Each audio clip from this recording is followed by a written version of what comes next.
happens behind palace walls when an empire's power grows so absolute that even its rulers fear no witness and no judgment. Tonight, we step inside the hidden chambers of ancient Persia, rooms history never meant you to see.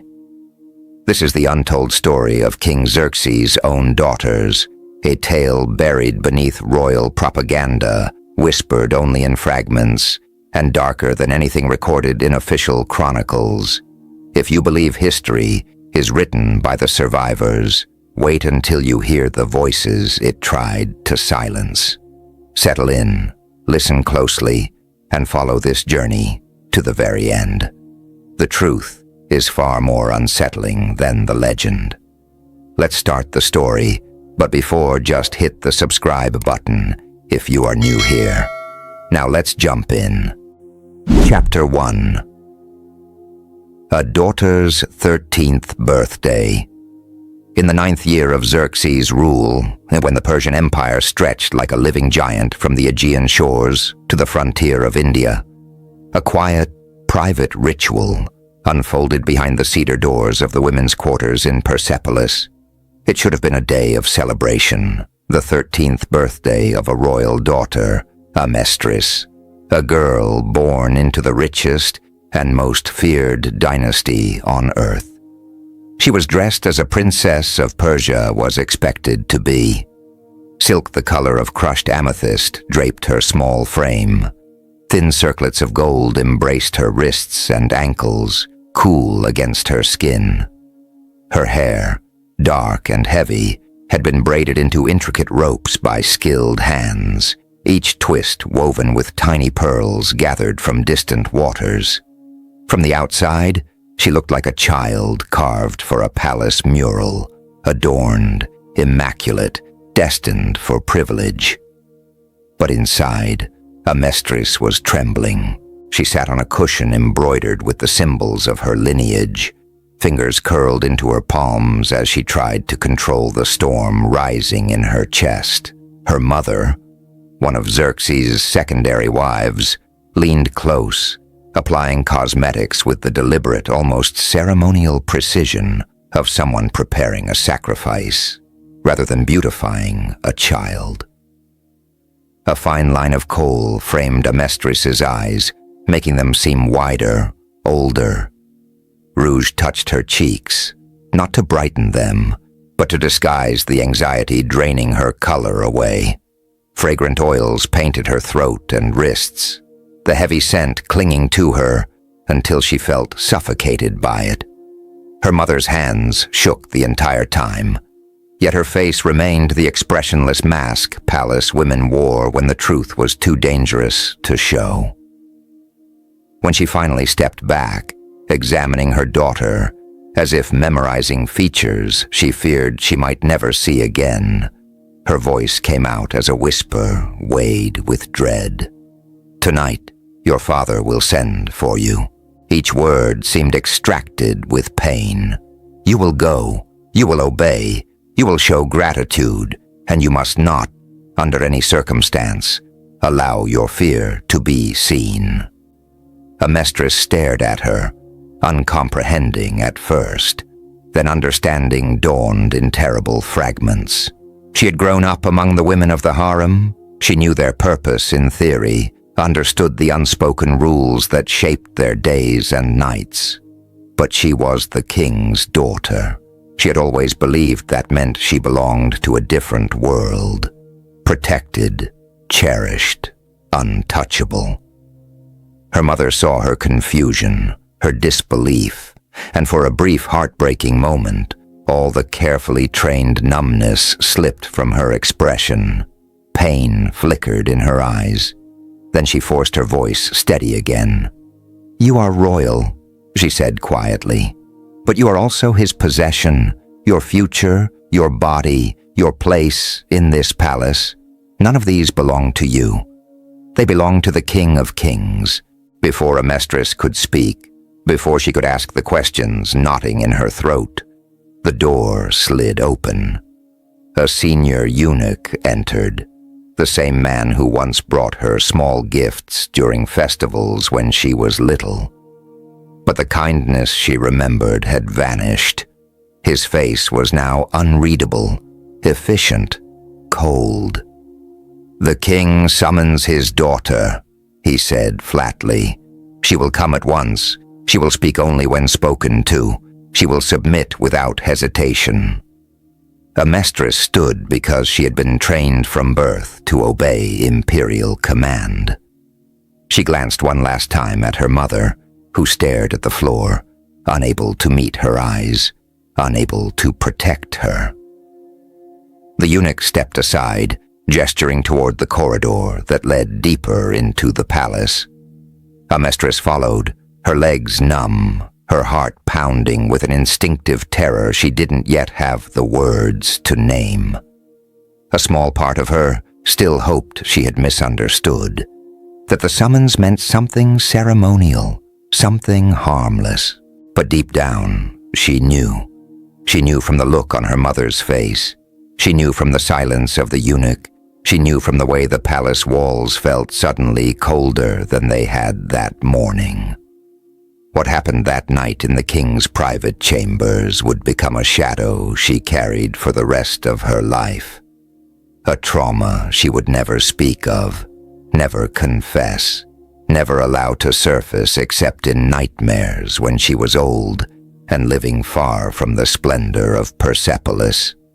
But before we descend into the full horror of what Xerxes would do to his children, how he wielded absolute power even within the walls of his own family, how daughters became instruments of both pleasure and politics, you must understand the world that made such things possible. Who was Xerxes? How did he rise to a throne so absolute that even his daughters were viewed as extensions of his will?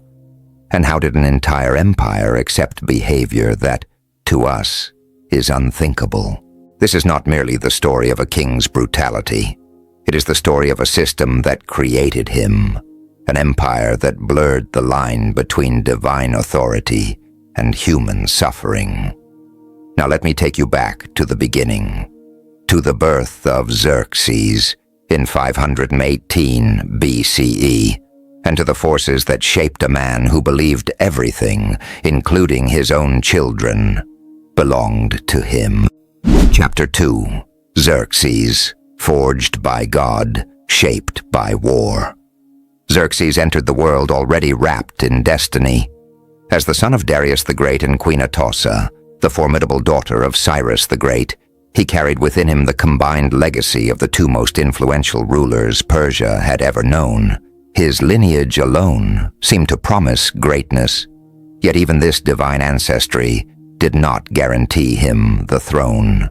Persian succession was not a simple matter of birth order. It was a contest of legitimacy, lineage, and the ability to persuade the empire that the gods themselves favored you.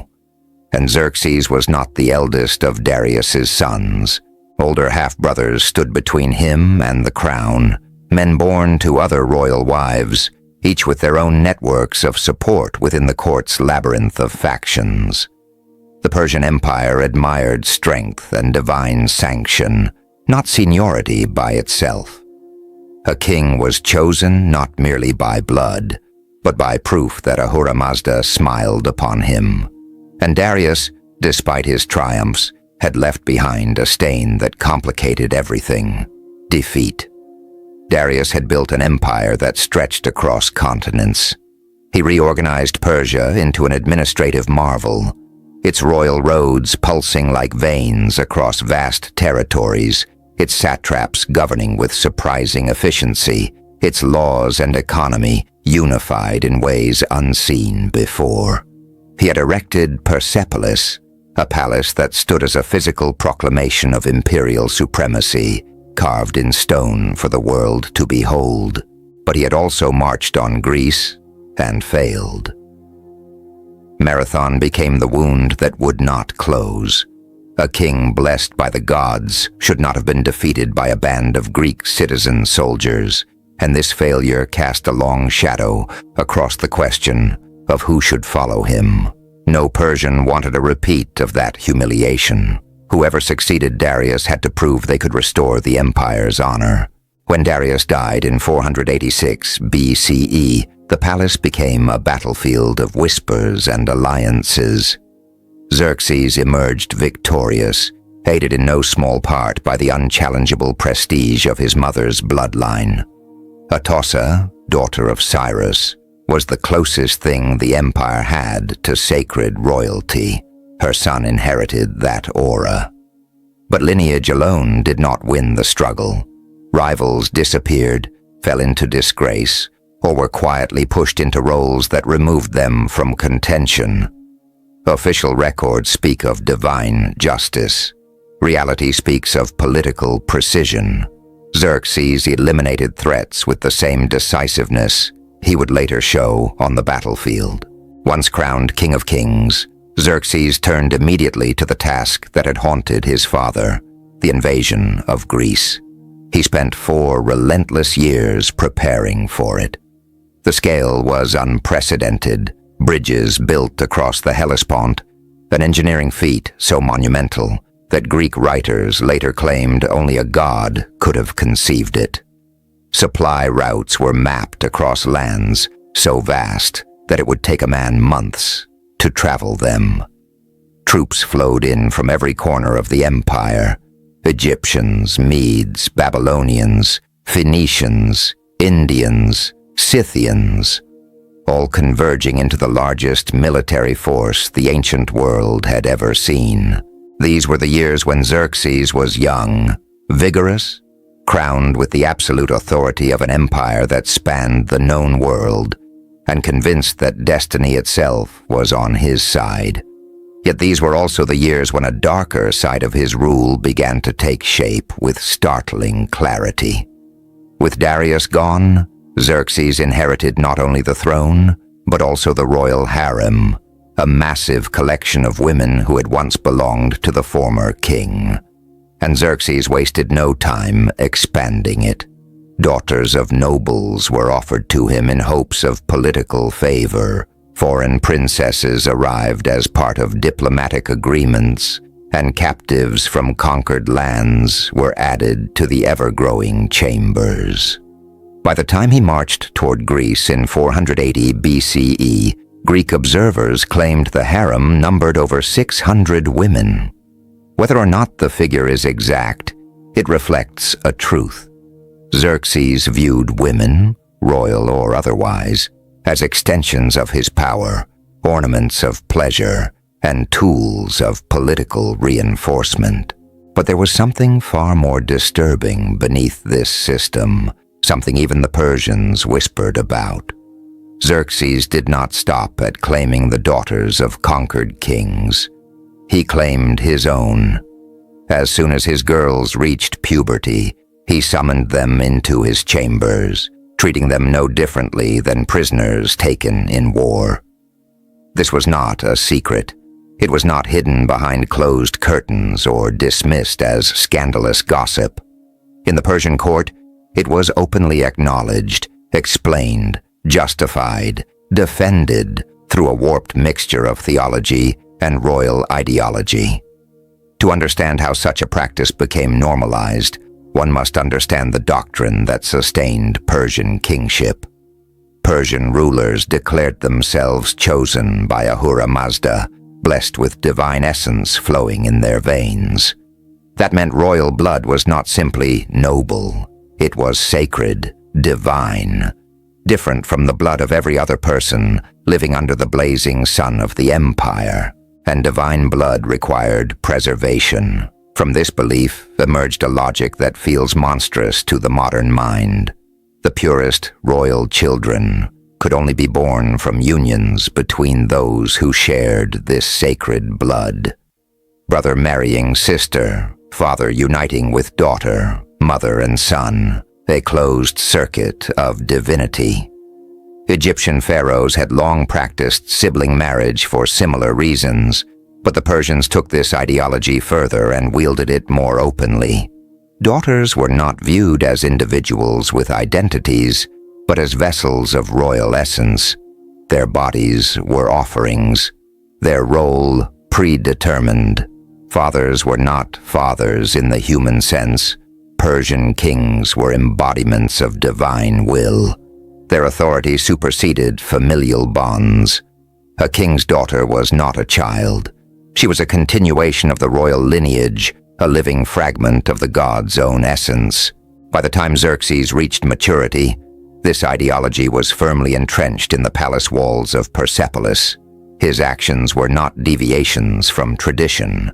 They were the culmination of it.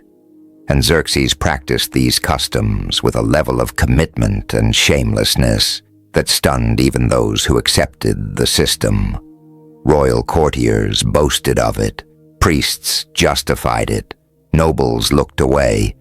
It became part of the rhythm of court life, another expression of imperial dominance, another reminder that the King of Kings was untouchable. By law, by morality, and by the world he ruled. And so, Xerxes entered the pages of history not only as the ruler who marched on Greece with a colossal army, but also as a king shaped by a system that placed him above judgment, above humanity, and even above the most basic boundaries of family. Chapter 3: The King Who Owned His Children. To the Greeks who observed Persia from across the Aegean, men like Herodotus, who gathered stories from travelers, soldiers, defectors, and merchants, the Persian court was a world of mesmerizing luxury and bottomless corruption. They wrote about Xerxes with a mixture of awe and revulsion, portraying him as the embodiment of imperial excess. But inside Persia itself, among the elite who lived off the shadow of royal power, the king's behavior was not seen as monstrous at all. It was framed as his divine entitlement, an extension of authority granted not by men but by the gods. Yet that justification did nothing to soften the reality lived by the young girls born into Xerxes' household.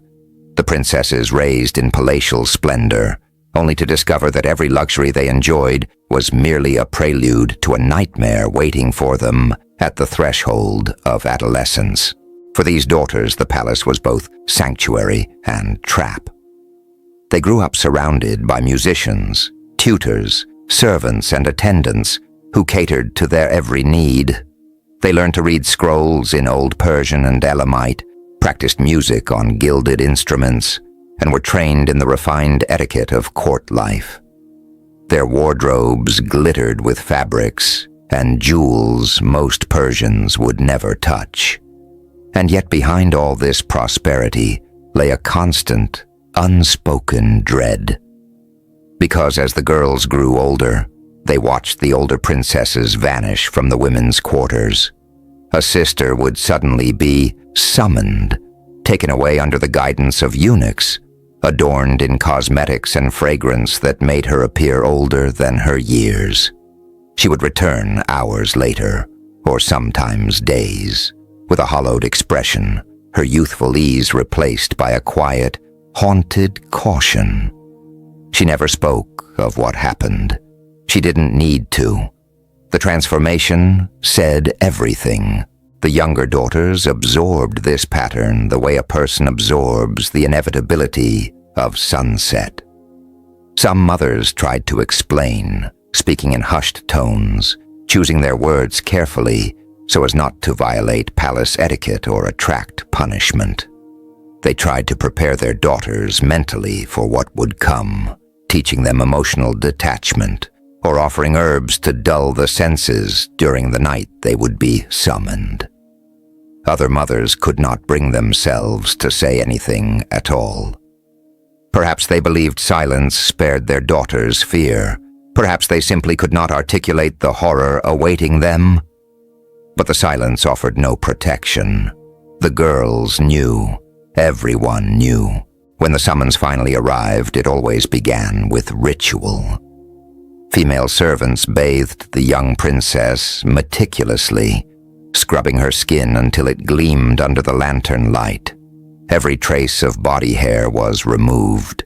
Oils with intoxicating fragrances were rubbed into her skin until her senses blurred. Her hair was arranged in elaborate styles favored by the king, and cosmetics were applied with the precision of sacred ceremony. Darkened eyes, rouged cheeks, colored lips. Clothing that revealed her body more than it concealed was draped over her trembling frame. Then came the eunuch, always the eunuch. A silent figure, expression blank, arriving to escort her through the maze of palace corridors toward the king's private chambers. She would walk knowing that childhood was ending with each step. Whatever innocence she carried would not survive the night. Inside those chambers, many fates waited, different in detail, identical in nature. For some girls, it became a recurring ordeal. They were summoned repeatedly, absorbed into the rotation of concubines who lived according to the king's whims. For others, the encounter happened only once or a handful of times before the king shifted his interest elsewhere. Whether a daughter pleased him or failed to, her future remained a matter of his indulgence. But no matter how often a girl was called, even one such night left a wound that shaped the rest of her existence. She was left with the knowledge that the man who ruled the empire ruled her body as well, and that resistance was impossible. Among Xerxes' daughters, one name has flickered across the centuries with particular intensity: Artainte, the princess whose fate revealed, for the first time to the broader empire, the dark machinery of royal power. Greek historians describe her as strikingly beautiful, perhaps 16, when she drew the attention not of Xerxes himself, but of Masistes, the king's brother-in-law and a high-ranking commander in the Persian army. The nature of their relationship remains debated. Some sources say it was romantic. Others claim it was innocent, merely conversations, mutual affection, or the simple companionship forbidden to royal daughters. But whatever its true nature, it crossed an unbreakable rule. A king's daughter belonged solely to the king until he chose her fate. When Xerxes discovered the connection between Artainte and Masistes, his response was chilling in its cruelty. He could not punish his daughter directly. Acknowledging her agency would imply she possessed autonomy, and royal ideology did not allow that. Instead, he punished the woman who symbolized Masistes' connection to the royal family, Masistes' wife, who was also Xerxes' own sister. Herodotus describes the brutality in gruesome detail. Xerxes ordered her mutilated, her nose, ears, lips, and breasts cut away, her body violated and destroyed, not for her own actions, but as a living embodiment of the king's wrath. It was a message to the entire court. No one touched what belonged to the King of Kings. As for Artainte, history falls silent. After the incident, her name vanishes from all surviving records. Greek and Persian sources do not agree on what happened next. Some believe she was executed quietly. Others think she was removed from the palace, married off in the far reaches of the empire, or confined within the harem under increased surveillance. But the silence itself speaks volumes. Even a princess, born of royal blood, raised in unimaginable luxury, had no shield against the fury of a king who saw his family not as people, but as assets, property, bodies that could be used, discarded, or destroyed without consequence. Xerxes did not simply rule his daughters, he owned them. And in the Persian palace, ownership meant everything. Chapter 4. Princesses in Chains. Nights no child should know. The truth is unsettling. In Xerxes' world, blood ties meant little compared to the king's obsession with absolute dominance. Even those closest to him lived under a shadow where affection vanished the moment it interfered with his authority. A man who displeased him might survive, yet the women tied to that man could be mutilated, silenced, or erased without record. Those who crossed the king did not become martyrs. They simply disappeared, leaving behind no story and no grave. This was the architecture of Xerxes' cruelty, punishment without witnesses, terror without explanation, and that cruelty only sharpened when he marched west to wage war against Greece. The campaign was vast, one of the largest mobilizations the ancient world had ever witnessed. Later writers exaggerated the numbers into the millions, but even the conservative estimates placed Xerxes' army at well over 200,000 souls. Soldiers, engineers, administrators, cooks, camp followers, peoples from every corner of the empire, speaking dozens of languages, bound together under one man's will. Moving such a force required constant discipline and unbroken morale, and Xerxes believed he had the perfect tools for maintaining both.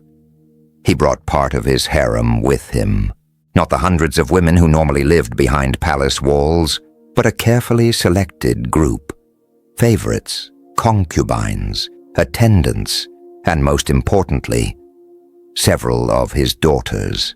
They traveled in enclosed carriages, guarded by eunuchs who ensured that no man approached them without royal consent. Even in the dust of a military camp, their surroundings were arranged to reflect their status: shaded pavilions, scented baths, musicians, linens imported from the palace. To outsiders, it seemed like luxury. To the girls trapped inside those wagons, it was a moving prison. Officially, the explanation was simple. The king must never be deprived of comfort. A living god could not be seen lowering himself to the hardships of war. But there was a colder motive beneath the silk curtains and ceremonial justifications. Xerxes understood that loyalty could be purchased, and nothing purchased devotion more effectively than access to the royal bloodline. The royal princesses, children, teenagers, girls barely old enough to braid their own hair, became currency.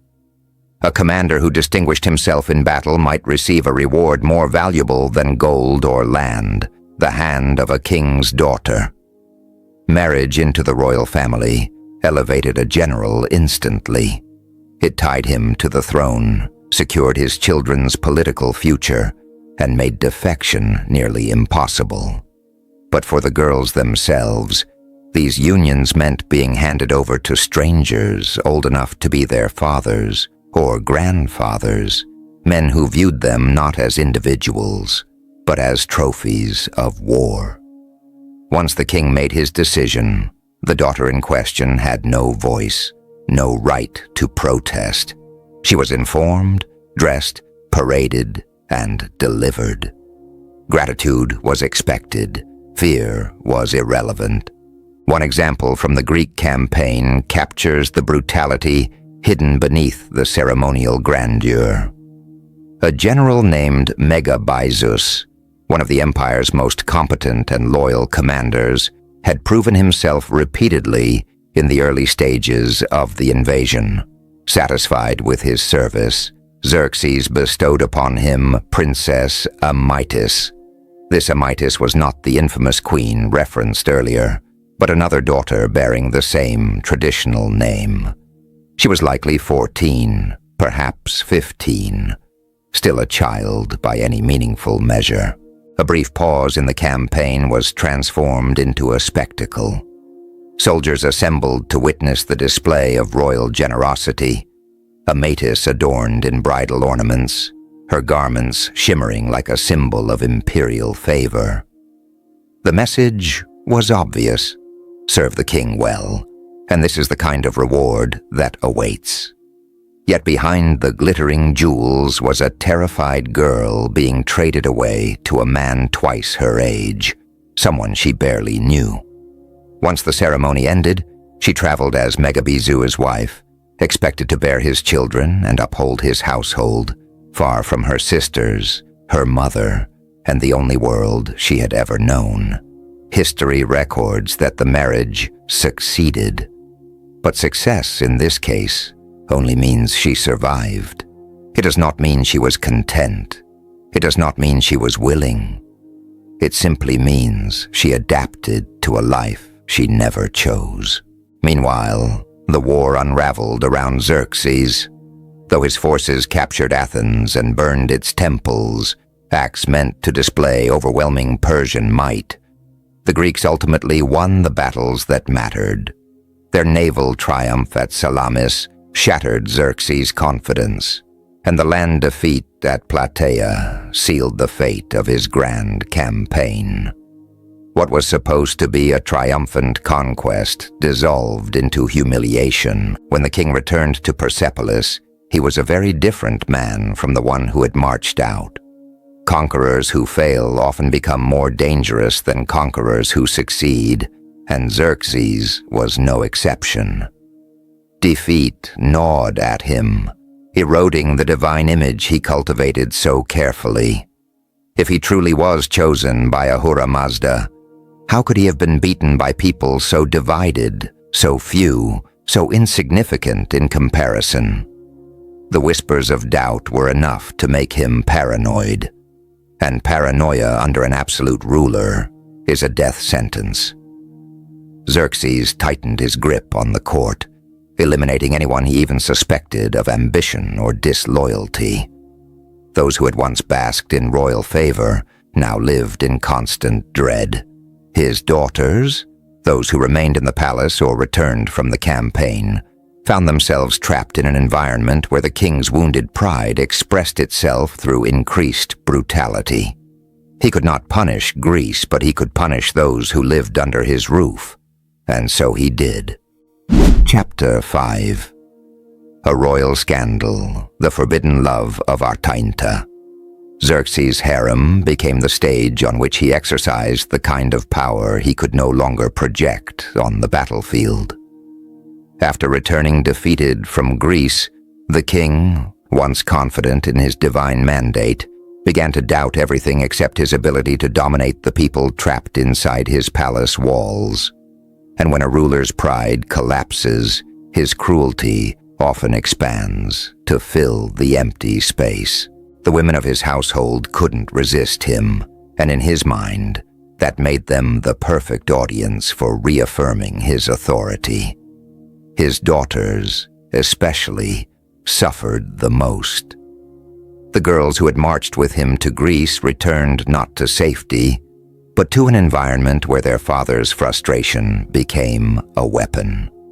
Those who had not been handed away as political prizes were now summoned to him with increasing frequency. Their childhoods evaporated in those summons, and with every passing month, new daughters reaching maturity were initiated into the king's control earlier, more harshly, with less pretense that any of this was normal. In the palace corridors, people spoke of it more openly. Whispers, half-hushed conversations, sidelong glances. It was as if Xerxes wanted his court to acknowledge what he was doing, daring anyone to challenge his right to use his children however he pleased. None did. The cost of questioning a god-king was simply too high. Among his many daughters, one story stands apart. Not because it was unique in its cruelty, but because it shows how Xerxes fused personal dominance with political strategy.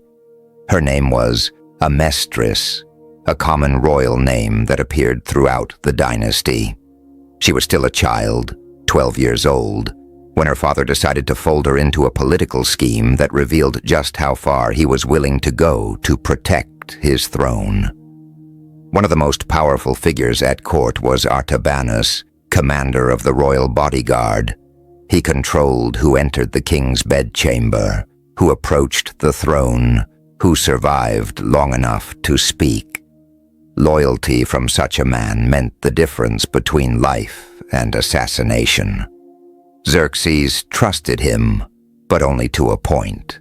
A commander with access to the king's sleeping body could, in theory, kill him and claim it was self-defense. Xerxes lived with this possibility every day, and it gnawed at him, so he devised a plan to bind Artabanus so tightly to the royal family that betrayal would become nearly impossible.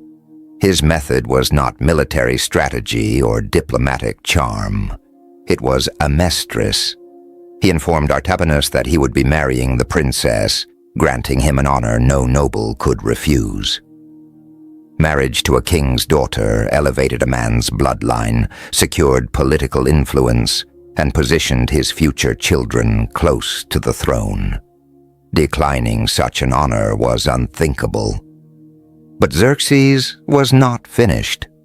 Before giving amestris to the commander, he summoned her privately, night after night, for months. A father using a child in ways no father should, turning his own daughter into a political instrument. Eventually, the inevitable happened. Amestris became pregnant with Xerxes' child. Only then did he arrange the marriage. Artabanus was presented with a 12-year-old bride already carrying the king's baby. He was forced to accept her, forced to raise a child who would be, impossibly, both his stepson and his wife's half-brother. A child who would be king's son, yet grow up calling another man father. It was a web of relationships designed to trap Artabanus in obligations he could never escape. For Artabanus, the message was unmistakable. You are loyal because I can destroy you with the truth. For Amestris, the consequences were catastrophic. She had no agency, no protection, no future that belonged to her. She would live alongside a husband who saw her as both a reward and proof of his own powerlessness, an ornament he could never entirely trust. She would raise a child whose true parentage was a secret she would be forced to carry for the rest of her life. Every aspect of her existence, from her marriage to her motherhood, had been orchestrated to serve her father's paranoia. The marriage endured for years, and the boy grew up calling Artabanus father, unaware of the violent entanglements that had shaped his very conception. Whether the truth ever reached him, we cannot know. But the damage had already been done long before he reached adulthood. Amestris's life had been cut, molded, and weaponized by a father who saw daughters not as children, but as pieces on a political board. And the consequences of Xerxes' actions did not end with her. His treatment of his daughters set a precedent, one his sons would follow with devastating zeal. By normalizing the idea that royal women existed solely as tools, he created a court culture where daughters, sisters, and wives were eliminated, traded, or sacrificed whenever power changed hands. When Xerxes was finally murdered, the traditions he established would come crashing down on the very women he had used for so long. Xerxes' later reign was marked by withdrawal from the world. After the Greek disaster, he turned inward, focusing on grand architectural projects at Persepolis and the indulgences of palace life. He allowed ministers and provincial governors to handle imperial affairs while he spent his days insulated from consequence. His sons, born from different wives and concubines, began to circle each other like wolves, each seeking to position himself as heir. The official successor was Darius, son of Queen Amestris, the queen sharing the same name as the daughter Xerxes had used, but a completely different woman. Yet other sons resented him, each believing he deserved the throne more. Years of simmering tension finally erupted in 465 BCE, when Xerxes was assassinated in his own bedchamber. Artabanus, the same commander forced to marry a pregnant 12-year-old princess, was among the conspirators.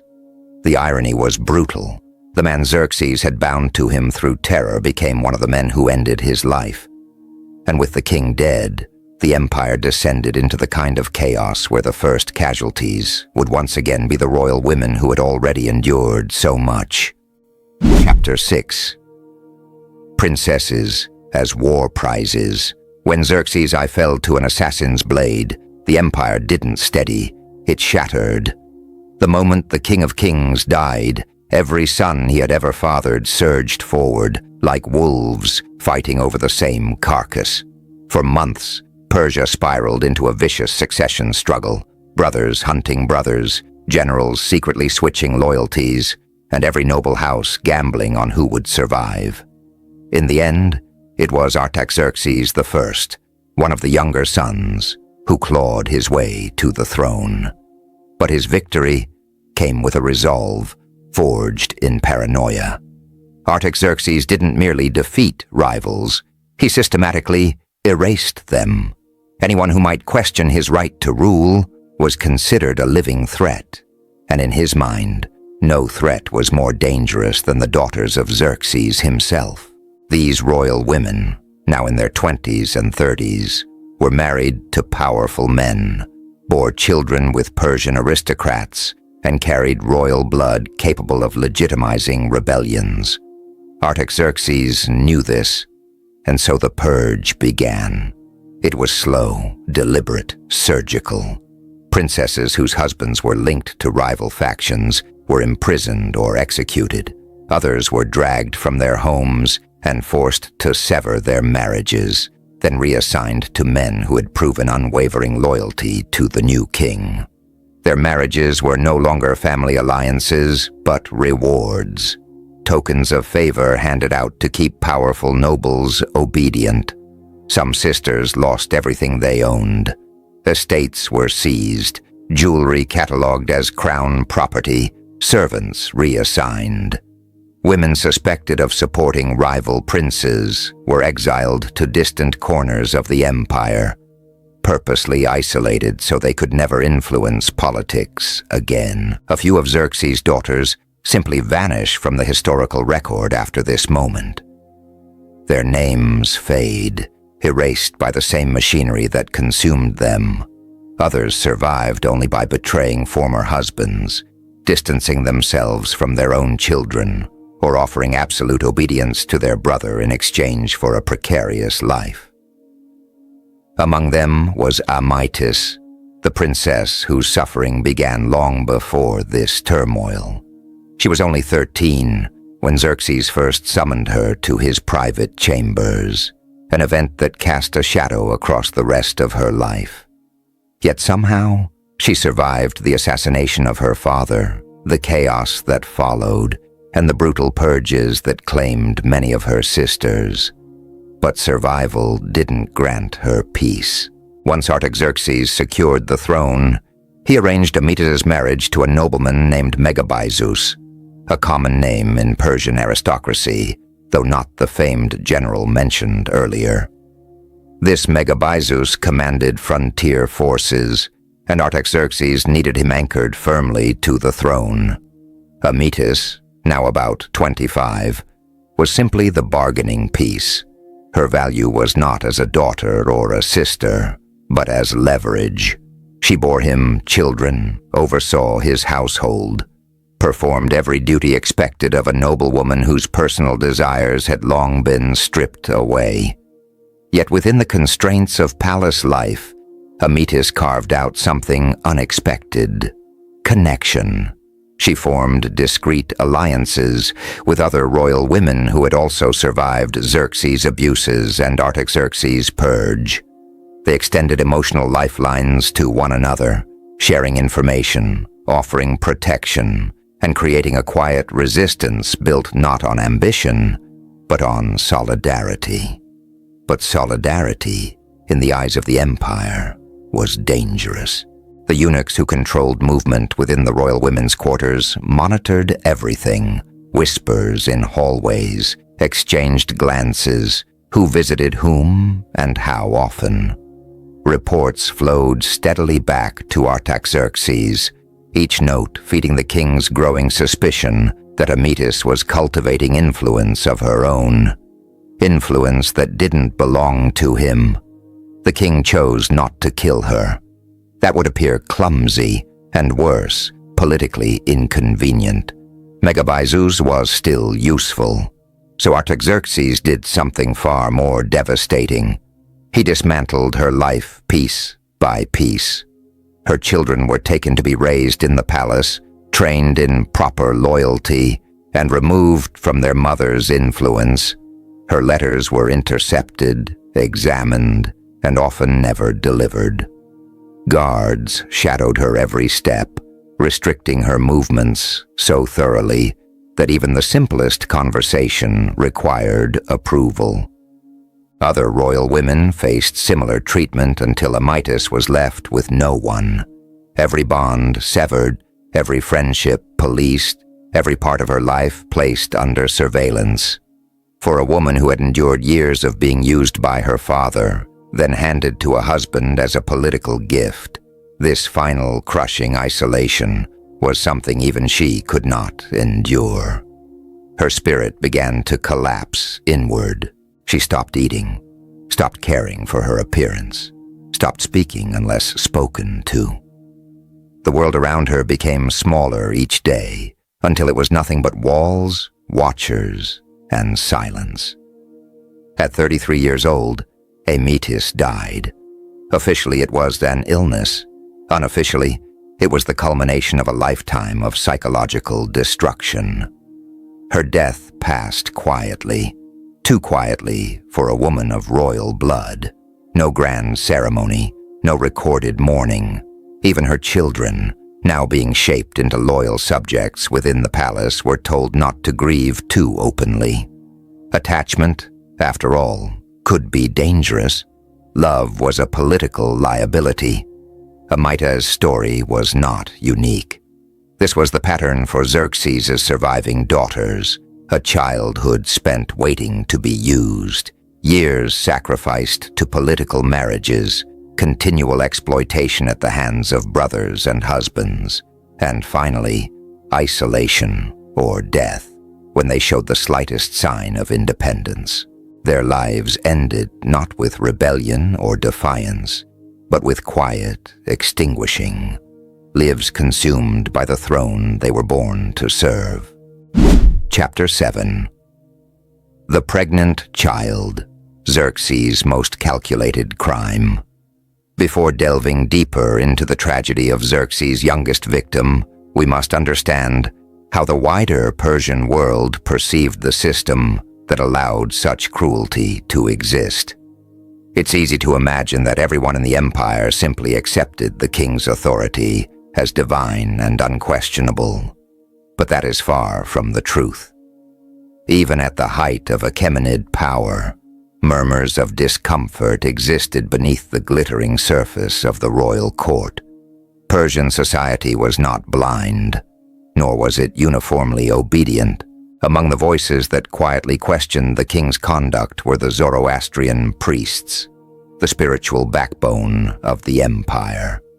Their stance was complicated, almost contradictory.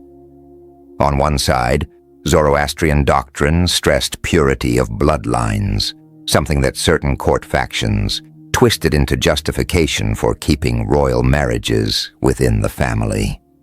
To them, preserving a divine lineage offered a religious veneer to practices that were, in truth, rooted in political domination rather than theology. But Zoroastrian ethics also preached Asha, truth, righteousness, the sacred order of the world. And within that moral framework, fathers exploiting their daughters violated natural and spiritual law. Some priests recognized this and pushed back, though cautiously. Directly accusing the King of Kings of moral corruption was suicide. Instead, sermons began to include pointed reminders about the sacred duty of fathers to protect their children, warnings about rulers who had fallen from grace by violating familial boundaries, and parables about the destructive consequences of abusing power. They never named Xerxes. They didn't need to. The implications hung heavily in the air, understood by anyone listening. Even within noble circles, families who benefited enormously from the royal system, there were whispered fears, not about ethics or morality, but about safety. If the king could violate the sanctity of his own bloodline, What stopped him from targeting the daughters of influential families? What shield did rank or allegiance offer when the king's desires superseded all law and custom? These anxieties had to be spoken in private, behind tightly shut doors, in trusted company. Nothing was written down, nothing shared publicly. The wrong word, the wrong expression of sympathy for one of the royal daughters could end an entire household. And yet, the unease lingered, a quiet acknowledgement that something fundamental in the royal family had broken. Where Persian critics had to speak in riddles, the Greeks had no such constraint. They criticized openly, loudly, and often unfairly. Writers like Herodotus, observing the empire from across the Aegean, framed the stories of Xerxes' brutality as proof of Persia's moral decay. For Greek audiences, these tales were more than history. They were warnings about the dangers of absolute power. They portrayed Persian kings as men who considered themselves gods, unbound by ethics, destroyed by their own excesses. Greek accounts were biased, embellished, and shaped by wartime propaganda. Yet even with those distortions, they preserved fragments of truth. They recorded the suffering of women who had no voice in Persian records, whose lives were erased by royal decree or lost to fire and conquest. Without Greek documentation, much of what we know about Xerxes' daughters, including the child he impregnated, might have vanished entirely. But Xerxes' crimes did not end with his life. Their effects rippled forward across generations, ingraining themselves into the political DNA of the royal court. After his death, later kings looked back at Xerxes' actions and saw not scandal, but precedent. No one had punished him. No priest had challenged him directly. No noble family had rebelled over the mistreatment of royal daughters. The silence became permission. Royal women were now tools, bargaining chips, symbols of favor that could be handed out like trophies. They existed to strengthen alliances, to bind noble families, to reward loyalty, or at times, to satisfy the ruler's desires. This practice became so deeply entrenched that by the time of Artaxerxes and his successors, the exploitation of royal daughters was simply expected, quietly woven into the machinery of empire. But this normalization had catastrophic consequences. By stripping royal women of autonomy, by severing family bonds for political gain, the kings unknowingly corroded the foundation of dynastic stability. Trust collapsed inside the royal household. Children learned early that affection could be weaponized. Siblings understood that loyalty was fragile and conditional. Parents suspected their own offspring of plotting rebellion. The palace, meant to be the most secure place in the empire, became a battlefield of whispered threats, shifting alliances, and hidden knives. Every succession became a gamble. Every death, natural or otherwise, raised suspicions. Every prince viewed his brother not as kin, but as competition.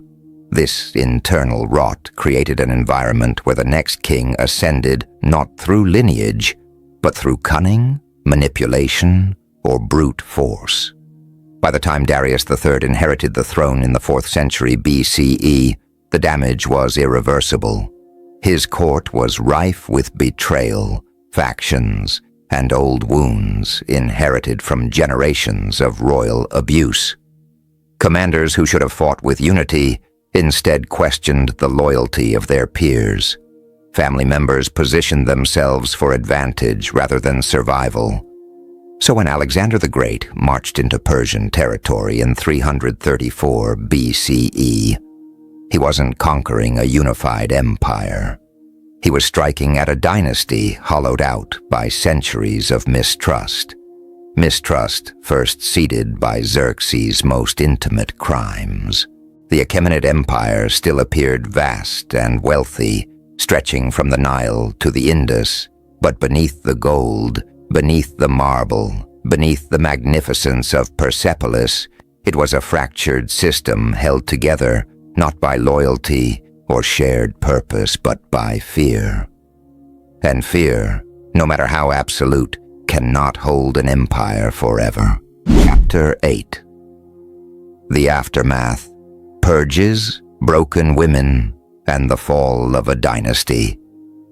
When Alexander swept through the Persian Empire and finally stood among the ashes of Persepolis, he did something no Persian subject had ever dared. He opened the sealed rooms of the royal archives. Greek scholars, soldiers, and scribes sifted through administrative tablets, personal correspondences, and fragments of court testimony preserved by accident rather than intention. What they found stunned even those who had long viewed Persia as a land of decadent excess. The records spoke in calm, bureaucratic language about marriages arranged between kings and their daughters, princesses gifted to generals like trophies, and royal women parceled out to ambitious nobles as if they were extensions of the treasury. This cold documentation, the ledgers, the decrees, the lists of who belonged to whom, painted a haunting portrait of a dynasty bleeding from self-inflicted wounds.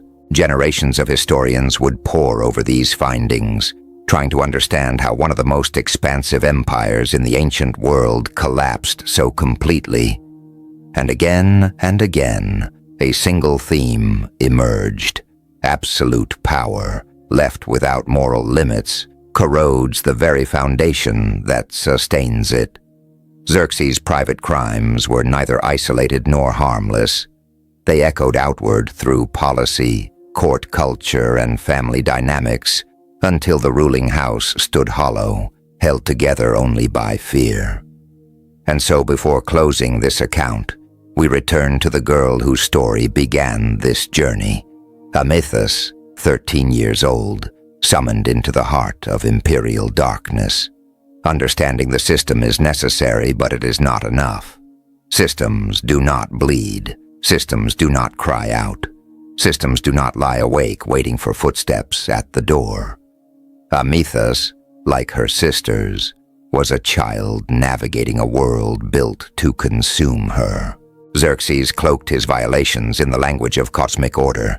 He assured himself, and them, that what he did served a higher purpose: the preservation of divine blood. He invoked the authority of Ahura Mazda and the sanctity of royal lineage, twisting religious doctrine to satisfy desires he refused to name as such.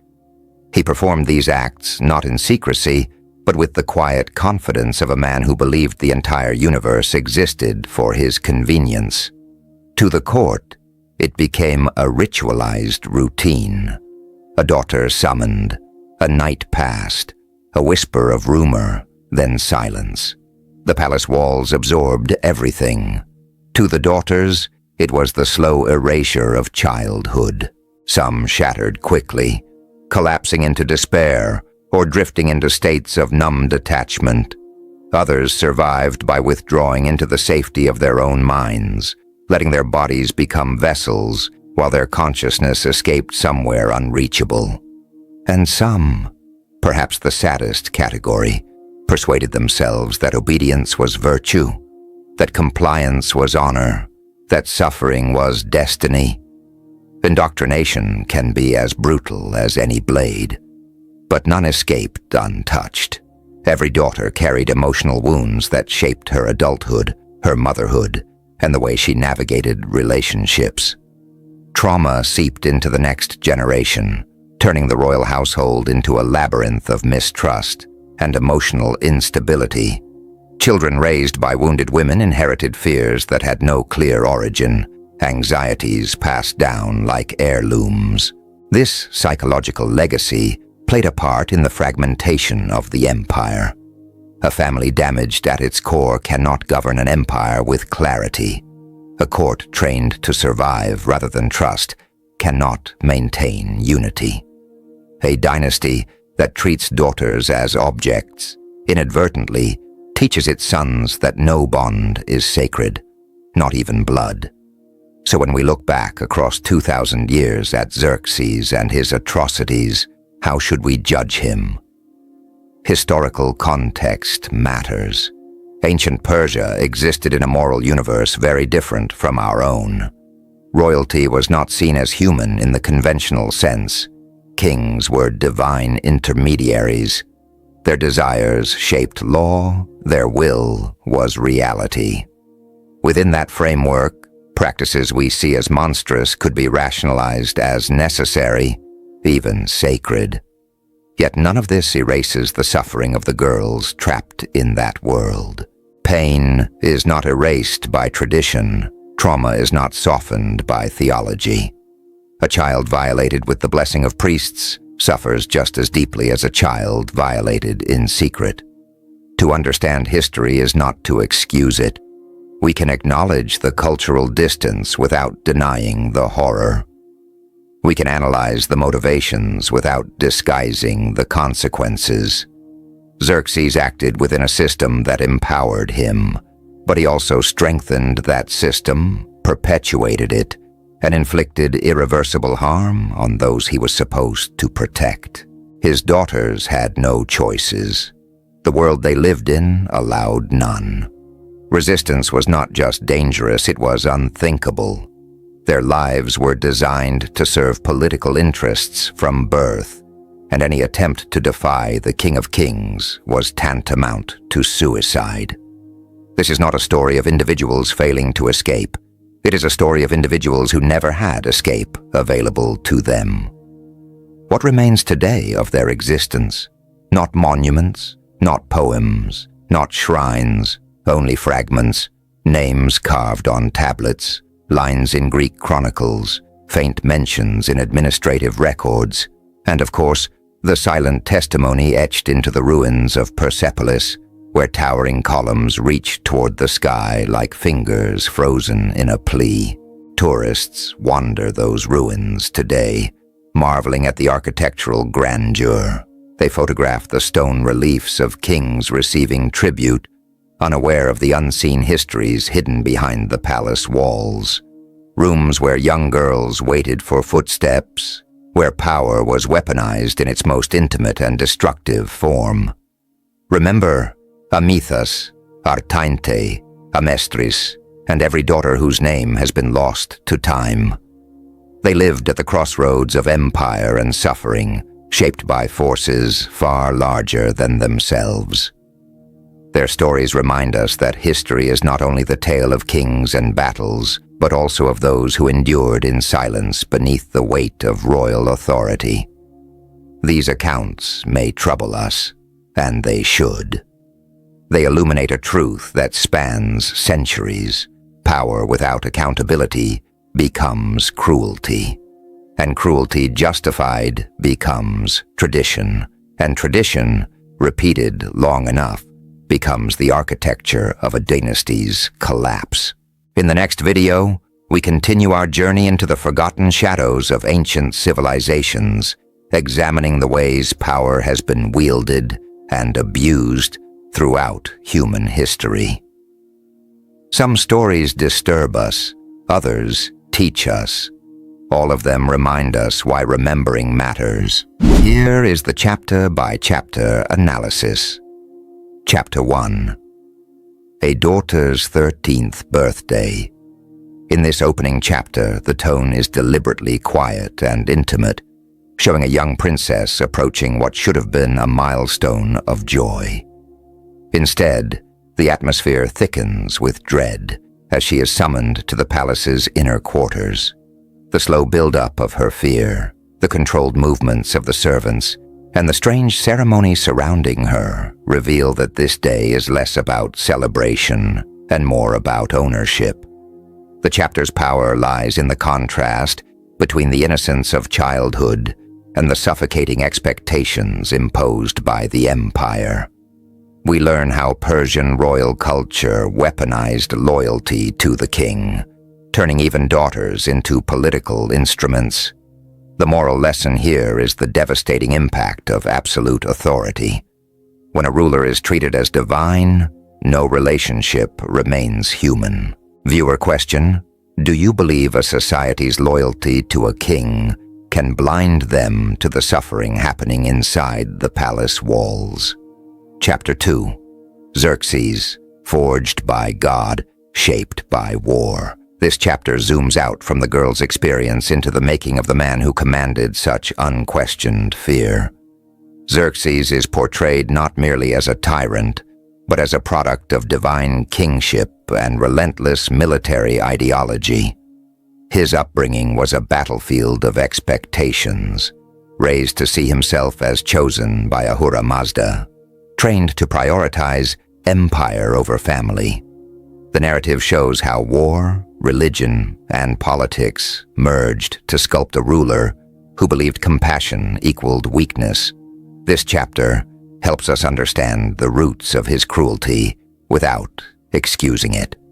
The moral insight is that destructive leaders are rarely anomalies. They rise from systems that reward dominance and silence empathy. Viewer question: do you think powerful rulers become monsters, or does the throne create the monster? For Chapter 3. The king who owned his children. Here, the story returns to the inner palace. This chapter exposes how Xerxes viewed his daughters not as individuals, but as extensions of his will, symbols of purity, status, and control. The harem's hierarchy, the surveillance of women, and the culture of obedience are explored in depth. Every action within the palace becomes an echo of the king's desires. Even the girl's education is shaped to reinforce submission. Plot turns emerge through hints of their attempts to bond, to resist, to find identity beyond being property. The key lesson is that dehumanization begins when a person's value is measured solely through someone else's power.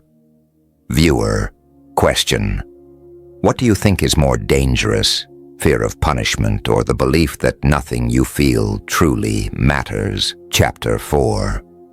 Princesses in chains, nights no child should know. This chapter is the emotional center of the narrative. Without explicit detail, it conveys the psychological devastation inflicted on Xerxes' daughters. Nights in the harem become a cycle of fear, preparation, and emotional dissociation.